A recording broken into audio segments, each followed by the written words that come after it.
Al iniciar este breve curso, bueno, es muy importante identificar que cuando hablamos de masculinidad o el estudio de las masculinidades, no solo se pretende quedarse en un análisis teórico del mismo, ya que esto solo nos permitiría darle una vuelta racional o esa vuelta teórica a esta serie de conocimientos, tal y como los hombres estamos acostumbrados a hacerlo, siempre viviendo bajo esa racionalidad constante o exigencia de racionalidad.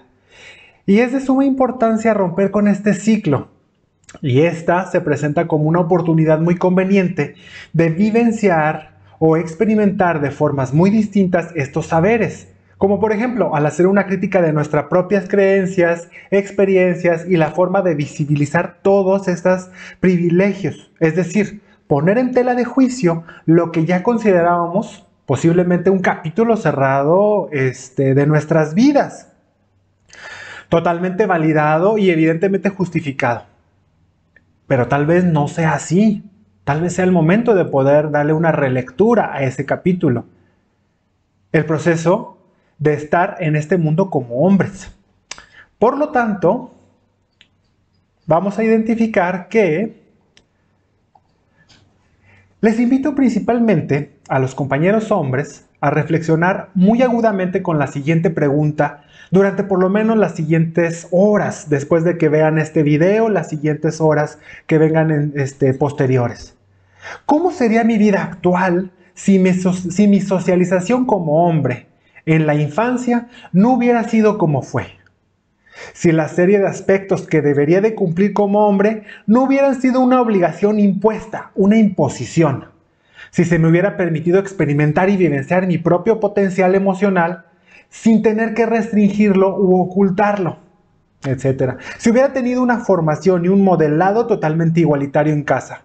Si mi forma en la que aprendí a ser hombre no haya sido como fue. Les voy a pedir muchísimo, por favor, sobre todo a los compañeros hombres, que puedan hacerse esta pregunta o que puedan tener la apertura para poder tener esta pregunta dentro de su mente para las próximas horas o para los próximos días o mejor aún para su vida futura, después de escuchar un poco de este curso. Y para las compañeras mujeres, les pido que por favor observen también de manera crítica y rememoren cómo han sido sus vidas en socialización con aquellos hombres que estuvieron presentes en su infancia, tales como su padre, su abuelo, sus tíos, sus hermanos, primos, etc. Y posteriormente en la adolescencia y la juventud. ¿Cómo fue lidiar con novios o parejas o compañeros de escuela o compañeros de trabajo, enseñados como todos hemos sido desde los modelos tradicionales patriarcales a ser hombre? ¿Cuáles fueron las violencias a las que estuvieron expuestas o experimentaron en su vida provenientes de un hombre? O incluso que siguen experimentando aún en día. En este momento no es necesario aún que lo escribas, que lo describas o incluso lo comentes con alguna persona. Te pido, compañera, solo logres traerlo a tu memoria y lo trates de revisar a la distancia también en las próximas horas. Les pido entonces que el contenido que vamos a revisar en este curso no lo internalices como un conocimiento memorístico únicamente, sino que lo trates de concientizar en ti y en tus prácticas cotidianas en casa. Para eso sirven este tipo de aproximaciones, de acercamientos. Son necesarios no solamente mantenerlos como conocimientos en la memoria o conocimientos de la racionalidad. No, les pido que tengan la oportunidad de poder vivenciar y ejercer pues mecanismos de la autocrítica. Y bueno, que trates de concientizar en ti y en tus prácticas cotidianas en casa, con tu familia de primer y segundo círculo, con tu pareja, en tu trabajo y tus prácticas incluso como docente en tu profesión aquí en la Universidad de Guadalajara. Y que de alguna manera esto sirva para el análisis introspectivo que puede llevarnos al cambio definitivamente. ¿Qué es lo que buscamos realmente? No solamente quedarnos estáticos con los conocimientos.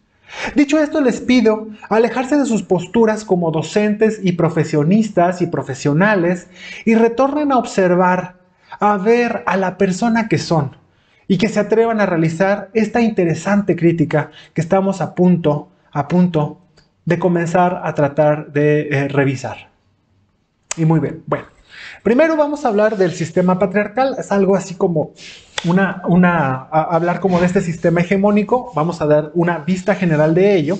Y bueno, en un primer momento de inicio de este curso es muy importante establecer los antecedentes reconocidos a las formas de masculinidad dominantes actuales, ¿no?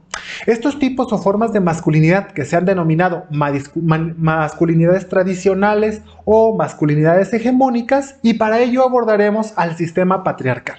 Ese sistema que, según los teóricos, las teóricas, ha estado establecido en conjunción con el capitalismo y que tiene por lo menos 3.000, 4.000 años, los últimos años, ¿no? El mismo que se ha establecido como este sistema hegemónico, establecido desde el cuarto milenio, como les decía, antes de nuestra era, y que hasta nuestros días se mantiene vigente, y el cual se basa en un modelo asimétrico y de subordinación de las mujeres, en el cual están vigentes y naturalizadas diversas formas sistemáticas de violencia y de opresión, hacia las mujeres, hacia las niñas, los niños, ancianos, ancianas, y también, indiscutiblemente, hacia otros hombres, los cuales están en esta forma de masculinidad hegemónica, se consideran menos masculinos. En las mujeres, justificadas en las diferencias biológicas y en la capacidad reproductiva de las mismas. Asimismo, de manera profundamente simbólica, el monoteísmo y las religiones judio-cristianas establecieron una marcada diferencia de las mujeres, lo que sin duda ocasionó una muy negativa conformación sociocultural que imponía una especie de tutela y supervisión de los hombres hacia las mujeres, por esta serie de mitos que involucra a las mujeres como responsables de diversos males, como lo indica incluso textos muy antiguos, pertenecientes a las conformaciones de las religiones, de la cultura judio-cristiana, textos como el Génesis, por citar uno de ellos, o de los primordiales, señalizadores de la mujer como un ente calculador y que debe ser vigilado para que no cause daño. Es así como fueron estableciéndose y reproduciéndose y justificándose a lo largo de la historia estos imaginarios, manteniéndose vigente incluso hasta nuestros días. Las primeras formas de patriarcado, entonces, aparecen en el estado arcaico y su conformación primordial se establece en la familia patriarcal, que identificamos como una conformación familiar supuestamente ideal, la cual se basa por razones obvias en la heterosexualidad, por supuesto, o la heterosexualidad forzada como medio para la procreación, evidentemente, ¿no? Por otro lado, se identifica una muy marcada división de los roles de género y división sexual del trabajo entre hombres y mujeres. Dichos roles cumpliendo una supuesta función de complementariedad que posiciona a las mujeres en una posición de subordinación y la obediencia como uno de sus más altos valores dentro de esta estructura. Entonces podemos decir que encontramos una marcada tendencia a elementos primordialmente androcéntricos, es decir, al padre como principal proveedor, pero por supuesto haciendo uso de la fuerza de la estirpe. Se le ubica además como el administrador de los bienes, administrador del orden y prácticamente al dueño y señor absoluto de todas las personas que conformaban este sistema familiar, a la que la mujer ocupaba una posición subordinada en este sistema. Era quien hacía principalmente las labores de lo privado, de lo doméstico, aquellas labores del hogar, mientras que el hombre se desenvolvía en un ámbito público. Para esto, quiero detenerme un poco y preguntarles, ¿qué tan familiar les resulta esta conformación del poder dentro de la familia o de las familias? O incluso notan estos lineamientos o rasgos o características, incluso dentro de su propia familia. Y si no las nota, les pido que les pregunten a sus parejas, hijos e hijas, si ellos los notan. O incluso que te puedan detener un momento y puedan también rememorar el modelo en que sus propios padres o sus abuelos establecieron los órdenes y las jerarquías dentro de su familia. Haciendo esta breve introducción del origen de nuestro tema central, entonces podemos reconocer al patriarcado como este sistema generalizador que impone las reglas del juego, vamos a decir. Es decir, este sistema como sistema rector, tanto de los comportamientos de los hombres y de las mujeres, que establecen las características que deben de seguirse para que un hombre llegue a ser un verdadero hombre. Claramente identificado que estas ideas de masculinidad han sido construidas desde la polarización de lo que se considera femenino. Es decir, para las mujeres se espera la emocionalidad, la sensibilidad, el ser para otros, la dedicación a los cuidados y a la obediencia, la pasividad, es decir, alejadas de toda racionalidad. Y la debilidad como una de sus características más deseables. Mientras que para los hombres, como habíamos dicho, que se construye a través de la polarización de todo lo dicho hacia las mujeres, se ha exigido una racionalidad, la objetividad, la capacidad de autocontrol y orden, fuerza y dominio, capacidad de ser y de construirse a sí mismos sin la necesidad de nadie, coartando a nosotros los hombres entonces toda posibilidad de contacto con el mundo emocional, haciéndonos entonces incapaces de poder entablar relaciones cercanas, relaciones comprensivas, relaciones sensibles, cercanas, empáticas, otorgándonos una visión muy real y distorsionada de nosotros mismos y definitivamente de las relaciones humanas. Todo esto nos lleva a la denominación de la masculinidad hegemónica, el cual es un término acuñado más o menos ahí en la mitad desde los años 80, en la cual Connell es la principal autora que desarrolla, gracias al análisis que hace de Gramsci sobre la hegemonía cultural, quien desarrolla este término de masculinidad hegemónica.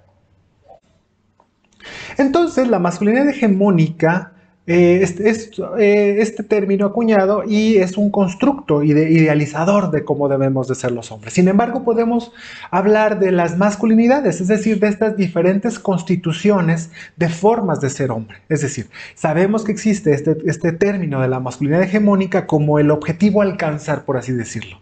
No podemos negar que existen otras formas en diferentes momentos históricos, en diferentes contextos, de otras formas de ser hombre. A esto llamaríamos masculinidades. Aquí hay como una situación. Cuando hablamos de las nuevas masculinidades, evidentemente, bueno, algunos autores han especificado como esta situación en la cual serían estas nuevas formas no violentas, estas nuevas formas no en el uso del privilegio, no en el uso del poder o de la jerarquía para poder establecerse este contacto con las otras personas. A eso más o menos se refiere el término de nuevas masculinidades. Y realmente yo, bueno, me gusta más hablar de estas formas antipatriarcales de masculinidad. Sí, pero bueno, aquí creo que es una cuestión más bien de términos. Ustedes van a poder ir revisando en los textos que dejé ahí algunas otras denominaciones que se les ha puesto a este material, a esta materia de estudio, ¿sí? Sobre la masculinidad. Entonces, bueno, ustedes van a poder también sacar sus conclusiones. Aquí creo que no es importante cómo se denomine, si nuevas masculinidades, ¿sí? O masculinidades antipatriarcales, o masculinidades no tóxicas, o masculinidades, etcétera, ¿no? Aquí creo que lo importante es hacer como este conglomerado de conductas y cognitivo, también este cambio de conciencia, ¿sí? Que nos lleve a encontrar aquellos puntos de nuestra masculinidad que podemos ir modificando para hacer una situación un tanto más horizontal. Entonces, muy bien. Bueno, la masculinidad hegemónica se construye a través de estos 4 puntos centrales, ¿no? A través de una serie de mitos, ¿sí? Como hace rato mencionábamos, los mitos que tienen que ver, mitos originarios sobre la cultura judeocristiana, etcétera. Una serie de creencias, obviamente una serie de significados y, por supuesto, una serie de comportamientos. Generalmente cuando hablamos de los comportamientos estamos hablando más de aquella situación que tiene que ver con el machismo, es decir, aquella serie de comportamientos, de acciones que los hombres ejercemos, ¿sí? Basados en estas ideas, en estos constructos, en estas experiencias, en estos conocimientos, por así decirlo. Entonces, bueno, la masculinidad hegemónica indicaría cómo tiene que ser ese hombre auténtico, o sea, cómo tiene que ser, ¿sí? ¿Qué parámetros tiene que seguir, qué características? Entonces hablamos de que esto no es un disfraz que se quita y se pone, o no es un rol que se representa, no, para nada, sino que es algo todavía mucho más profundo. Esto es un estilo de vida, ¿sí? Esto incluso algo más profundo que ello, ¿no? Es una característica que impregna profundamente los órdenes y las identidades y los imaginarios de nosotros los hombres. Y ahora bien, bueno, la masculinidad hegemónica se sustenta a través de estas cuatro premisas básicas, ¿no? De una o ideologías, también podemos denominarla, de estas cuatro ideologías, ¿no? Que sería la ideología patriarcal, que es lo que hemos hablado en esta introducción, en esta previa introducción que hice, que propone al sujeto hombre, padre, como con poder sobre sus hijos y sobre su esposa, y que le afirma el dominio masculino y la superioridad, y como esta forma de estar en el mundo desde esa superioridad, ¿no? Posteriormente tenemos la ideología del individualismo, en el cual el sujeto es aquel que se encuentra como, el bien construido, por decirlo así, sería el que se encuentra como muy autosuficiente, que se hace a sí mismo, capaz, muy racional, muy cultivador de los conocimientos, como quien guarda el orden, ¿sí? Quien puede también poder administrar los bienes, sí, que puede tutelar a los demás, como habíamos dicho, que puede estar como en esta situación, de ser el rector de las demás personas, sus hijos, su esposa, e incluso otras personas, ¿no? Y la tercera sería la ideología de la exclusión y subordinación de la otredad, es decir, con la eliminación de todo lo distinto. Es decir, las mujeres, bueno, se encuentran en esa parte opuesta, la cual tienen que ser controladas y subordinadas. ¿Sí? Todo hombre que se salga de esta forma de masculinidad tradicional pertenece a la otredad. ¿Sí? Y ahí se le ha denominado a ellos, a estas, desde este modelo, se ha denominado masculinidades subordinadas. Es decir, hablar de estas formas no tan masculinas, todo lo pongo entre comillas, quede muy claro, ¿sí? ¿Sí? Que solo dentro de este pensamiento de la masculinidad hegemónica, ¿no? Y aquí entrarían, por ejemplo, los hombres no heterosexuales, ¿sí? Los hombres femeninos, ¿sí? O con comportamientos que se identifican más como femeninos, ¿sí? O sutiles, ¿sí? Entrarían también otras situaciones, y bueno, es una amplia gama en la cual se establece esta diferenciación entre los hombres más masculinos y la otredad, los menos masculinos. Todo puesto entre comillas, claramente, porque bueno, sabemos que está basado en este constructo, ¿no? Y por último, bueno, la ideología de la heterosexualidad obligatoria y homofóbica, es decir, la negación absoluta de otras formas de orientación sexual para los hombres, la negación absoluta de ello, ¿sí? Y obviamente con la terrible carga de la homofobia, ¿sí? Muy bien. Muy bien. La masculinidad hegemónica entonces es todo este proceso de socialización que los niños pequeños tienen incluso desde antes de nacer. Desde antes de nacer, en los imaginarios de los papás, las mamás, incluso que están basadas en este constructo de masculinidad hegemónica, ya les vamos poniendo, ¿no? Ya les vamos poniendo características a nuestros hijos, ¿no? Incluso desde antes de nacer. Es que él va a ser un hombre muy importante. Solamente nos enteramos por el ultrasonido que va a ser así, va a ser un hombre muy importante, va a tener una familia, va a tener que trabajar muy fuerte. Pues justamente desde ahí empieza este proceso de masculinización, como lo han llamado autores como Connell, ¿sí? O de atribución del género, ¿sí? En la cual desde muy pequeñitos, incluso desde antes de nacer, a los bebés, a los hombres, a los bebés varones, ¿sí? Empieza como todo este poderoso estructurador de la identidad individual y social de ser hombre, de ser masculino, ¿no?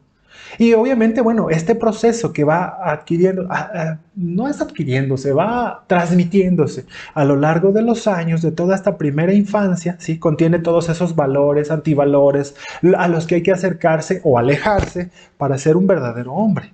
¿Sí? Y bueno, hay que reconocer aquí que muchas veces participan en una primera línea, según algunos autoras, en una primera línea serían los hombres que se encuentran alrededor de este pequeñito, ¿no? De este niño, de este adolescente, ¿no? El abuelo, papá, los tíos, que se encuentran así como una serie de jueces, ¿no? Como los juzgadores, ¿sí? Que tendrían la lista de check, si aquel pequeñito va cumpliendo con aquellos mandatos, con aquellas normas que lo van a conducir a convertirse en un verdadero hombre, ¿no? Entonces, bueno, a este proceso lo llamamos este proceso de masculinización y que, bueno, al finalizar ese proceso, es decir, cuando han pasado estas primeras infancias, la adolescencia, la juventud, sí tenemos este proceso que imprime carácter.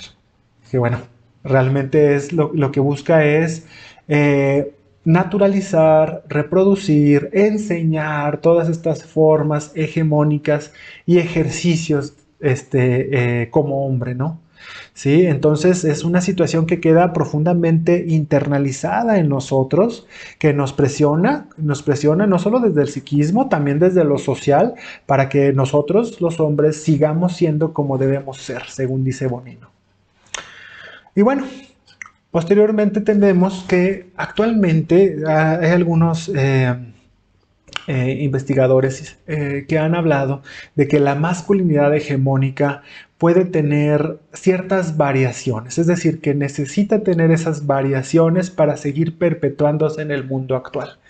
Ya no se encuentra a lo mejor tan vigente la idea esta de macho mexicano que aparecía en el cine de los años 40 y años 50. A lo mejor es una idea que ya se puede considerar obsoleta, que podemos considerar obsoleta, pero justamente estas son las formas de transformación que la masculinidad hegemónica tiene para seguir estando vigentes. Un primer concepto es que la masculinidad hegemónica no permite una variación estructural, ¿sí? Muy generalizada, no permite esa variación, esa modificación de sus estructuras más básicas. Eso no. Es decir, que toda esta posición de privilegio, posición de superioridad, eso sigue permaneciendo, entre otras características. Lo que sí sucede, o lo que sí llega a establecerse, es que, por ejemplo, permanece, aunque también algunos discursos o actitudes de quien las portan, ¿sí? Ya no aparenten ser de masculinidad hegemónica. Y por ejemplo encontramos alguna serie de hombres en los cuales utilizan como situaciones contradictorias, ¿sí? Como situaciones críticas, ¿sí? Pero para seguir hacia las mujeres, evidentemente, para seguir posicionándose en esta cuestión asimétrica, ¿sí? Aquí, por ejemplo, en esta viñeta que encontré es: me violenta intelectualmente tu feminismo. Encontramos esta situación en que el discurso que se encuentra presente, ¿sí? Todavía mantiene como una cierta crítica muy, muy establecida, cuando muchas veces ni siquiera son nuestros temas. Nuestros temas creo que podrían ser muchos otros. Otra variación que hemos tenido, que hemos encontrado de la masculinidad hegemónica, es que ahora permite una mayor flexibilidad o una forma de vivir la masculinidad como más flexible, atenuada, desestimando algunas de sus creencias o mandatos. Por ejemplo, situaciones que tienen que ver con esto rudo, con esto tosco, con esto violento. Pero eso no es un indicativo real de un análisis profundo, ¿sí? Esto solamente estaríamos hablando de una variación en torno a la estética, por ejemplo, en torno a los cuidados, ¿sí?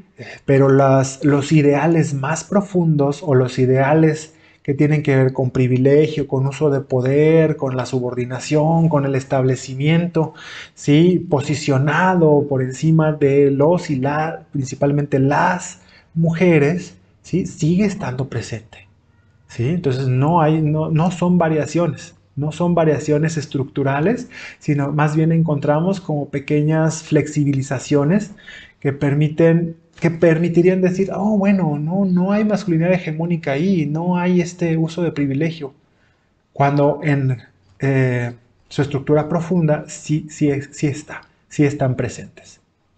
Y muy bien, bueno, en este momento hablaríamos de las creencias de la masculinidad hegemónica. Tenemos 4 puntos aquí. Algo muy interesante que me ha parecido, por eso tratar de incluirlo también aquí hacia ustedes, ¿no? En un primer término tenemos la autosuficiencia prestigiosa. Vamos a tratar de profundizar un poco más con qué es esto. Bueno, esta creencia o esta primer creencia de la masculinidad hegemónica, ¿sí? Afirma que ser hombre es adquirir la cualidad de ser autosuficiente, ¿sí? De estar totalmente hecho por uno mismo, de yo mismo resolver mis problemáticas, no necesitar de nadie más. Yo me construí a mí mismo, yo me hice solo, ¿sí?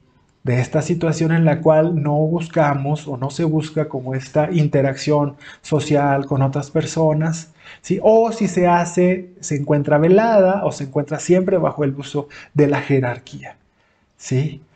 Vamos a explorar un poquito más. Los conceptos que estarían vigentes o presentes, ¿sí? en esta creencia serían más o menos estos, serán estos algunos. Bástate y válete por ti mismo, hazte a ti mismo y llega a una posición, distínguete y destaca, cuenta solo contigo mismo, resuelve por ti mismo, haz lo que te venga en gana y sé libre, tú eres la medida, sé responsable de otros, otras, protégeles. Como se pueden ver, es toda una serie de frases que nos llevan a este imaginario evidente de estar supervisando, de estar arriba, de revisar, de conformar, de llevar como el orden, ¿sí? Les pido mucho que por favor a partir de este punto puedan tener un contacto más introspectivo consigo mismo y que abiertamente con ustedes puedan ir identificando si esto estuvo presente en sus vidas o sigue estando presente en sus vidas. Ahora como transmisores, como reproductores de este tipo de creencias. Y bueno, siguiendo los arquetipos junguianos, a esta creencia le correspondería la creencia del rey. Y bueno, este es uno de los de las creencias, perdón, que mayormente impregnan el imaginario y la representación social de la masculinidad. Es decir, que es necesario no solo tenerla, sino manifestarla, mostrarla, demostrarla, defenderla, y debe irse adquiriendo en diferentes pasos, al momento inicial de la vida, por el simplemente hecho de nacer como hombre, en la adolescencia, en estos procesos de rebeldía, que algunos autores los han llamado como lucha y exceso, de este irme construyendo como hombre desde la adolescencia, donde ya nadie tiene que decirme nada, no debo de recibir ningún regaño de nadie, yo puedo hacer las cosas por mí mismo, y que bueno, lo han denominado así, lucha y exceso. ¿Sí? O incluso en el momento de sentar cabeza, ya como estas características de hombre respetable, de autocontrol, de responsabilidad, ¿sí? Pero indiscutiblemente muy vinculadas o relacionadas a esta forma de mandato, esta forma de mandar, esta forma de estar en el mundo, ¿sí? Esta forma de establecer las relaciones con las demás personas, con la familia principalmente, ¿sí? Esta forma de estar a la cabeza, el rey. En una segunda creencia, vamos a hablar de la heroicidad belicosa. ¿Qué dice esto sobre la heroicidad belicosa? Dice que, bueno, ser hombre es adquirir la cualidad de ser un luchador valeroso. Y bueno, aquí las frases que estarían como representando esta creencia sería: sé fuerte y valiente, hazte respetar y no te dejes de nadie, defiéndete atacando o ataca defendiéndote, imponte. ¿Cuántas veces no hemos escuchado esa palabra? Imponte por sobre los demás, no dejes que se te suban a la cabeza, no dejes que nadie te quiera dominar. Está muy vinculada esta creencia a la idea de perder la libertad. Muchas veces en las parejas a veces he encontrado en la consulta como esta idea, ¿no? Es que voy a perder mi libertad y mi autonomía. Y lo que realmente sucede es una profunda incapacidad por poder establecer un verdadero trabajo equitativo, equilibrado, y de responsabilidad profunda dentro del hogar. Pero bueno, domina y no dejes que te dominen. Compite y gana. Todas estas creencias sobre la competitividad, sobre tener que ser el primero, sobre tener que ganar siempre, sobre tener que resolver los conflictos no mediante mediaciones sin uso de violencia, sino al contrario, con toda la profundidad de usos de violencias, etcétera. Sí. Y bueno, el arquetipo junguiano que se establece es el arquetipo del guerrero. ¿Sí? El arquetipo que se estaría hablando sería el arquetipo de guerrero. Los valores promovidos, ¿sí? Y tenemos algunos valores opuestos. Entre ellos, en los valores que se promueven dentro de esta creencia, estaría la afirmación a través del enfrentamiento en la mayoría de los casos, ¿sí? O siempre, ¿sí?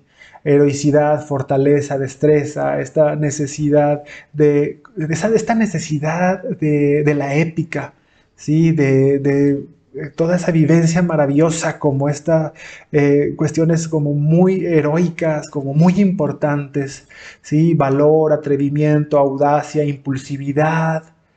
De seguro lo que nos lleva a tener también situaciones de falta de cuidado en nosotros, lo que nos puede llevar a desatender cuestiones de salud, a no tener como una observación presente de la prevención, ¿sí? O incluso un manejo muy, muy, muy deficiente de la exposición a riesgos, ¿sí? O exponernos a esos riesgos de manera innecesaria en la comprobación constante de estos valores, ¿no? No por algo, según algunas estadísticas que estaba revisando hace algunos días, las principales causas de muerte entre hombres de 18 a 40 años, es decir, hombres jóvenes, se encuentran en las situaciones que tienen que ver con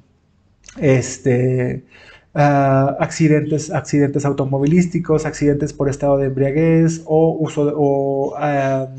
uso de violencia o violencias físicas, entre otras, ¿no? Y bueno, otro de los valores que se promueven dentro de esta creencia es la dureza emocional y el aplomo con inhibición del miedo, justo de lo que hablábamos hace un instante. Los valores opuestos, entonces, es fuerte aguantador, débil, no es aceptable. Duro, frágil, no aceptable. Valiente, cobarde, no aceptable, cobarde. Triunfador, derrotado. Y bien, la tercera creencia de la masculinidad hegemónica es el respeto a la jerarquía y la superioridad sobre las mujeres. En ella, los valores normativos que se encuentran son subordinación, obedece a tu padre, a la autoridad, eres la autoridad, por ello ordena y manda. Hay que observar que el establecimiento jerárquico dentro de los modelos hegemónicos o de la masculinidad hegemónica son siempre verticales, es decir, esta línea en la cual se encuentran diferentes peldaños y quienes ocupan los peldaños más elevados son aquellos personas que pueden ordenar, que pueden mandar. Las personas que se encuentran en los peldaños más inferiores son quien debe de obedecer. Un modelo jerárquico y bueno, esta creencia está basada en poder seguir sosteniendo y poder establecer y validar y reconocer ese tipo de modelos, estos tipos de modelos, ¿no? Los valores proscriptos que se encuentran aquí es no te rebeles, no desobedezcas, la obediencia entonces como un punto fundamental, como un valor imprescindible dentro de del establecimiento jerárquico, ¿no? de esto, ¿no? El respeto al valor a la jerarquía afirma entonces que el hombre es aquel prominente persona que tiene un lugar en esta estructura jerárquica y dentro de la cual puede ascender por la obediencia, puede ir poco a poco subiendo, subiendo. Una situación que en ocasiones esto no sucede, ¿no? Ya que esta creencia atrapa al hombre de que en la ilusión de que algún día podrá ser la autoridad o dueño de algo o alguien y llegar a la cúspide, pero en realidad esto casi nunca sucede. Los valores entonces prescriptos son la disciplina y la obediencia, la lealtad a los ideales, el ejercicio de autoridad y el no cuestionamiento de las normas. Y bueno, entonces pasaríamos a nuestra última y cuarta y última creencia o descripción de creencia de la masculinidad hegemónica, que sería la construcción de la masculinidad desde la oposición de las mujeres y o lo considerado femenino. Y aquí entonces tenemos como esta idea polarizada, ¿no? De que toda la masculinidad y toda la forma de cómo ser hombre se construye a través de todos esos opuestos o todas esas características, comportamientos, situaciones, experiencias totalmente opuestas a lo que se considera o a lo que se les ha atribuido a las mujeres o a lo considerado femenino. Sí, dentro de esta creencia, pues la superioridad sobre las mujeres tiene una relevancia significativa o está construido, está cimentado sobre esta idea de superioridad sobre las mujeres y sobre los hombres considerados también menos masculinos, lo que hablábamos un poco al inicio sobre estas supuestas masculinidades subordinadas, ¿no? Y bien, bueno, los mandatos normativos que se establecen o que se encuentran dentro de esta creencia son: eres más, tienes más derechos, no debes tener o hacer nada de mujer, sé heterosexual. Aquí se encuentra la base de la heterosexualidad obligatoria, ¿sí?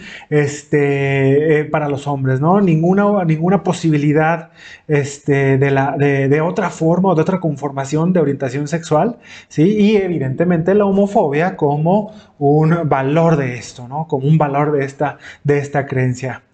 Los valores entonces prescriptos son a la autoridad y dominio sobre las mujeres, la naturalización de los privilegios como hombre o por ser hombre, ¿sí?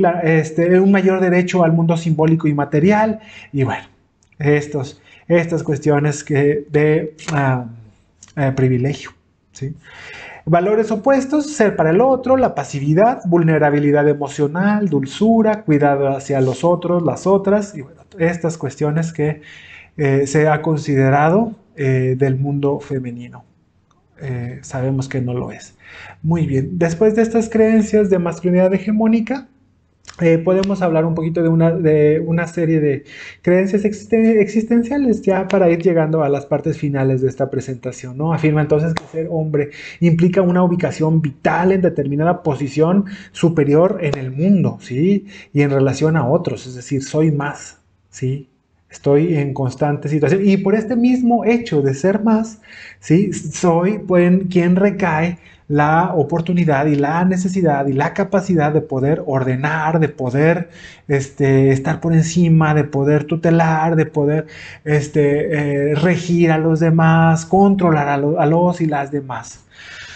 Muy importante poder identificar si esto se encuentra todavía presente en nuestras vidas o si se ha encontrado presente en nuestras vidas, esta forma de creencia.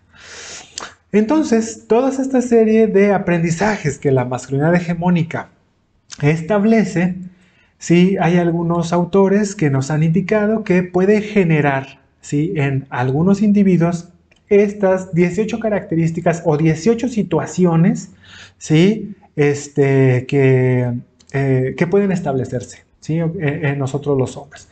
Quisiera hacer lectura directa de ello, ¿no? Y que con este ejercicio de estos 18 puntos no quisiera que sea nada tedioso, pero que podamos escuchar conscientemente, tanto compañeros y compañeras docentes, ¿sí?, puedan escuchar esto y si estamos en esta situación de ser hombres, ¿sí?, podamos identificar si esto me ha sucedido, si se encuentra presente en mi vida, si se ha encontrado en algún momento de mi vida, ¿sí? Y como compañeras mujeres, compañeras docentes, que puedan identificar también si esto lo han notado en parejas, padres, hermanos, hijos, ¿sí? O si han vivido, ¿sí? También como la contraparte, ¿no? De vivir, de convivir con una persona que contenga o que tenga como este tipo de situaciones, ¿no? Obviamente solamente es aquellas que me coincidan, aquellas que creo que sí, que sí han estado presentes, ¿sí? Sin ningún momento querer criticar, querer establecer, juzgar a absolutamente a nadie, sino que sea como un ejercicio de autocrítica, ¿sí? Muy bien, entonces, las creencias y aprendizajes de la masculinidad hegemónica pueden generar individuos hipercentrados en sí, obsesivos en mantener su independencia y omnipotentes, racionales con vínculos despersonalizados, más heteroreflexivos que autorreflexivos, con predominio de la negación, controladores, definidos en contra y a costa de otras e impulsados a ser siempre más, con autonomía defensiva, expertos en la distancia larga, pseudoseguros, centrados en la evitación y repudiando la cercanía, incluyendo la cercanía emocional, desconectados de la individualidad ajena, herméticos, con dificultades para el reconocimiento, tendientes a la indiferencia, encausados hacia afectividades superficiales y con rápidas vivencias de provocación y humillación ante acciones de las demás personas, apurados y torpes, centrados en lo exterior con dificultades experienciales,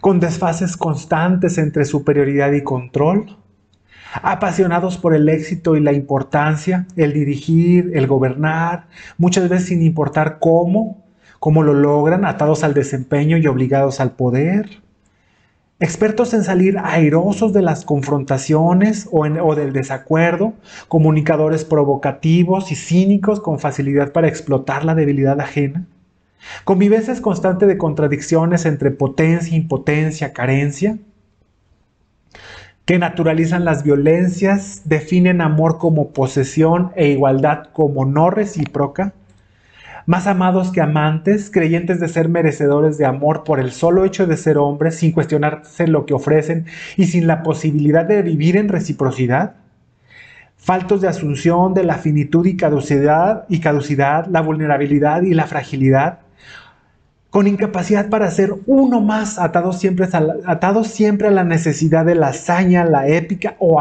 al alcance de los grandes logros, que pueden saltarse vallas morales o de coexistencia en función de cumplir sus objetivos masculinos, teniendo una legitimación de la violencia para resolver los conflictos, sin facilidad para la experiencia de la culpa, el límite y la responsabilidad, experiencias que permiten acotar indiscutiblemente la agresividad y la tendencia hacia la destrucción, con inocencia que avala esta impunidad. Misóginos, machistas, heteronormados, por consiguiente entonces homofóbicos, transfóbicos, bifóbicos o con esta profunda disgusto por los temas de la orientación sexual o de las orientaciones sexuales, con paternidades despreocupadas, periféricas, distantes, donde tienen más en cuenta sus derechos como papás que obligaciones afectivas y de participación en la crianza y el desarrollo de sus hijos e hijas, invisibilizadores de aportes de las mujeres al mundo y utilizándolas como depositarias de sus propias culpas, e indiscutiblemente podría continuar con alguno de estas situaciones que pueden dejar las creencias y los constructos de la masculinidad hegemónica. Pero entonces, ¿otras formas no hegemónicas de masculinidad son posibles? Entonces, ¿será posible poder construir otras formas no tradicionales, no como las que conocemos, no patriarcales, no hegemónicas? Sí son posibles.